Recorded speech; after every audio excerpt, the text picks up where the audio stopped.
everything done on the skidder, ready to go. Rebuilt the rams. Buddy at work, Ben Harris. Harris Machining, I think is what it's called. He does great work. He's in Douglas. He machined a whole bunch of new parts. Had these all rebored.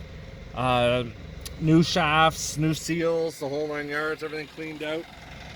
It was a bit of a pain in the butt. You guys probably know this because you've probably come across this on these older skidders. These are, threaded in and then tightened with a jam nut or jam bolt, but everybody welds them, so it's a bit of a pain in the butt. They have to be sort of cut off and reworked. Anyway, so that's done. New alternator, got rid of the generator, all new belts, new water pump it needed, of course. The shaft on the governor was loose, pretty much worn out, so we had a new shaft machined. Put a new exhaust on it, don't mind my welds, seem to work okay. All fluids changed, of course. All hoses changed because they were all garbage. We fixed the cradle pin. There are 2 pins on this cradle that allow the front end to articulate, and one was totally bored right out. It was just horrible. I think I have a video of that. So we fixed all that up. Rewelded the pin, machined it so it's nice and round. My buddy Ben Harris did that too. And new starter, of course, because when you change something in the system to a new one, it always seems like the old stuff goes. So I rebuilt the wiring harness on this, put a new starter in it, changed all the fluids. Like every fluid is changed in the whole machine. This right back here on this Braden winch, the seal was leaking so badly here. Anything, if you poured a liter in or a gallon in, it'd be out in the same time that it went in, pretty much. So I had to cut off the guard, pull this gear. You can't get this plate off, this retainer. It's like a bearing race retainer and seal retainer. You can't get it off unless you get this off. So I did that. New fluid in there. All the nuts, all the jam nut, all the fill plugs and everything were all rusted, so we had to fix all those. Center pins are pretty good, or the hinge pins are good, so we don't really have an issue with that. U-joints? U-joints, yeah, we put some new U-joints in where they were needed.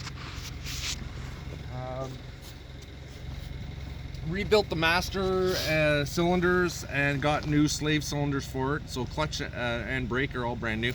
And this is a flexible brake line with a cut off in it, so I can actually put use it as a parking brake. Not that I'd rely on it over my life, but nonetheless I can still use it as a parking brake, and the brakes work.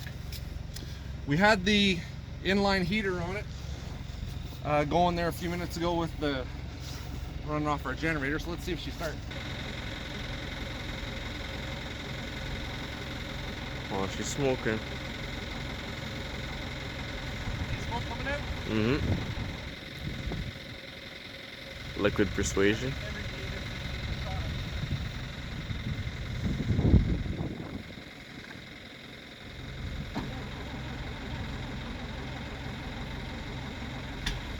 There you go. The rings are coming out. Dad, look at the rings coming out of it. The like smoke rings are just going like 20 feet.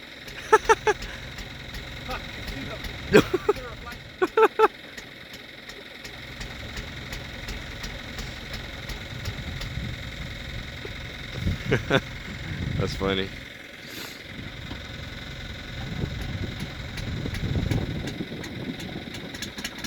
There you go. That's what we want.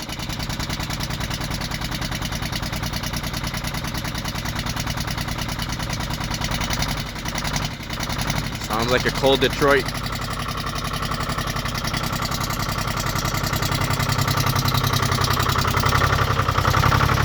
I put this in too.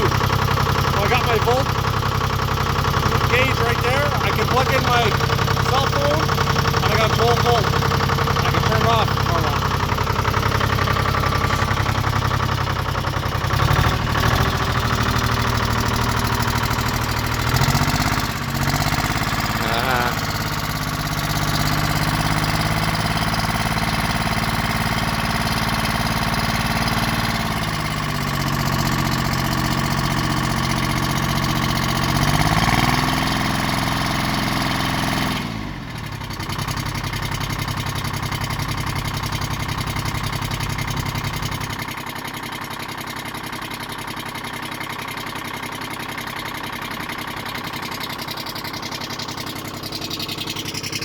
nice smoke ring? It was like going like 20 feet. Sounds pretty good, eh? Yeah, it I does. like it with the exhaust up there now with the bumper. And it looks good. So what we got to do is we have to build a battery cover for it. We'll just build that out of wood today. We'll just slam it out of a piece of plywood. We'll take the shape of it, we'll cut that out, and then we'll go put the change on it when it's nice and warm. Sound good? Alright. So let's bring the forklift over and we'll load up all the tools and everything. We'll get them out. So that's it. Anything else we have to do? I think she's ready to work, right? Yeah.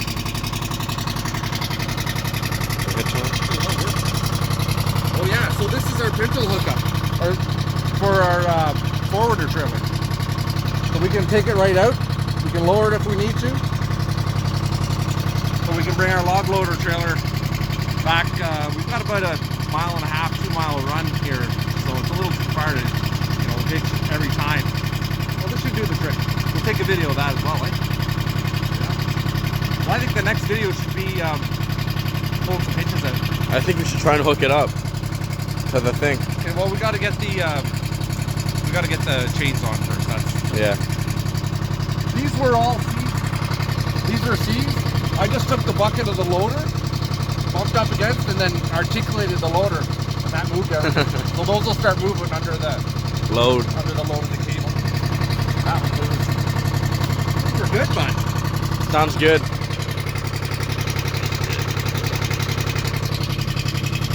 Okay, we're done.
screams good. It screams good. Could you hear me? I could hear you up to the point you were turning around. Sound pretty good? Yeah. It rolls. So the throttle's sticky. You hear that? No, Like when I rev it up, it Oh, yeah. sticks. So I got to put a keeps- better spring on it. Oh, and we got to get the chains. We got to put the chains on. It's not gonna be good without chains. Can't turn. It just needs traction. Yeah. It's just too slippy, these old tires. So we'll go put the chains on right now, bud. Sound pretty good? I'm loving it. Whoa!